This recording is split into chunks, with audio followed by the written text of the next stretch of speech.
ପିଲାଟା ମାନେ କ'ଣ ବୟସ 4 କି 5? ଆଉ ଏଇ 24 କି 25 କିଲୋ ମୋ ବୋପା।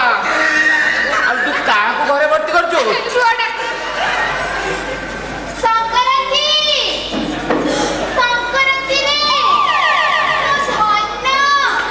ଧନ ଶୁଣିଲ ହେ ଭଗବାନ, ମୁଁ ସ୍ୱାମୀ ହେଇ ଏମିତି କଅଁଳିଆ ଡାକ ପଦେ ଶୁଣି ପାରିଲିନି।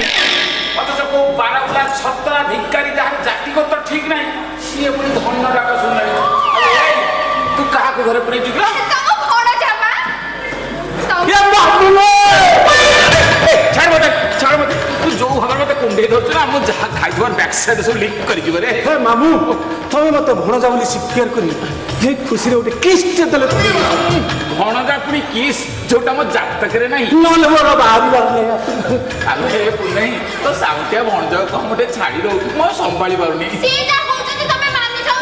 ତମ ପାଟିରୁ କହିଦେଲେ କଣ ତମର ସରିଯାଉଛି? ତାମାନେ ତୁ କହୁଛୁ ଏ ବାରବୁଲା ଭିକାରୀକୁ ଭଣଜା ବୋଲି ସ୍ୱୀକାର କରିବି? ନା, ମୋ ପାଟିରୁ ତ କେହି ବାହାରୁ। ତାହେଲେ ମୋ କୋଳରୁ ବାହାରି ଆଣି ସକାଳେ ସେ କାଳି ବିଲେଇର ମୁହଁ ଦେଖିଥିଲି ନା, ତାକୁ ମୁଁ ବିଷ ଦେଇ ମାରିବି। ହଉ ହଉ ନେ ନେ।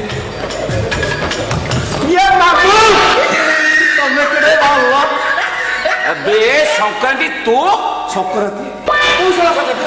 ଚାଲିବାଲା ସଂକ୍ରାନ୍ତି। ହେ ମାମୁ, ତମେ ତା କଥା କହୁଛ? ସେ ମୋ ଜାଣା ଭାଇ, ତା ନାଁ ହଉଛି ମାସୁ। ତ ବୋଉକୁ ମାନିବାକୁ ପଡିବ, ଗୋଟାଏ ମାସନ୍ତକୁ ଗୋଟାଏ ସଂକ୍ରାନ୍ତି। ହେ ମାମୁ, ମୋ ବୋଉକୁ ସେମିତି କହିବ। ମୋ ବୋଉ ବା ତମ ଭଉଣୀ। ଆଉ ଏମିତି କହିବା କଟା ଘାରେ ଚୂନ ଦେନା। ଛୁଆ ମୋର ଝାଳ ନାଳ ଏକାଖଣ୍ଡ କରିସାରିଲୁଣି।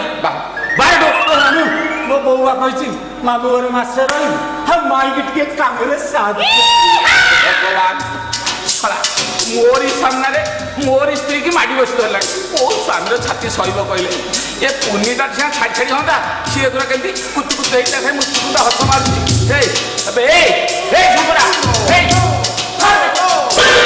ମାରି ମାରି ତ ଗେଣ୍ଡୁ ହୁବାଳି ଦେବୁ। ଏ ପୁନି, ତୁ ବା କହିଦେଉ ତୁ ବ୍ରତ କରିଛୁ, ବର୍ଷେ କାଳ ପରପୁରୁଷ ଛାଇ ମାରିବୁନି। ସେ କେମିତି ଟଚ୍ କଲା? ମୁଁ ସ୍ୱାମୀ ଟଚ୍ କରିପାରିଲିନି, ସେ ଟଙ୍କା ତତେ କେମିତି ଟଚ୍ କଲା? ମୁଁ କଣ କରିବି? ମୋର ଏଇ ଯୋଉ ଭୁଲା ମନ, ମୋର କଣ କିଛି ମନରେ ରହୁଛି? ଅଚିରେ ତମ ମନୋବାଞ୍ଛା ପୂର୍ଣ୍ଣ ହବ। ବିନା ପୁରୁଷ ସ୍ପର୍ଶରେ ତମେ ଗର୍ଭବତୀ ହବ। ବିନା ପୁରୁଷ ସ୍ପର୍ଶରେ ଗର୍ଭବତୀ? ତାମାନେ ମୋ ପୁନେଇଟା କ'ଣ କୁନ୍ଥି ହେଇଗଲା କି? ସବୁ ସେଇ ଦ୍ୱାପର ଯୁଗର ଭଣଜା ଭଗବାନ ଶ୍ରୀକୃଷ୍ଣଙ୍କର ରାଧାମାଇ ପ୍ରତି ଆଶୀର୍ବାଦ।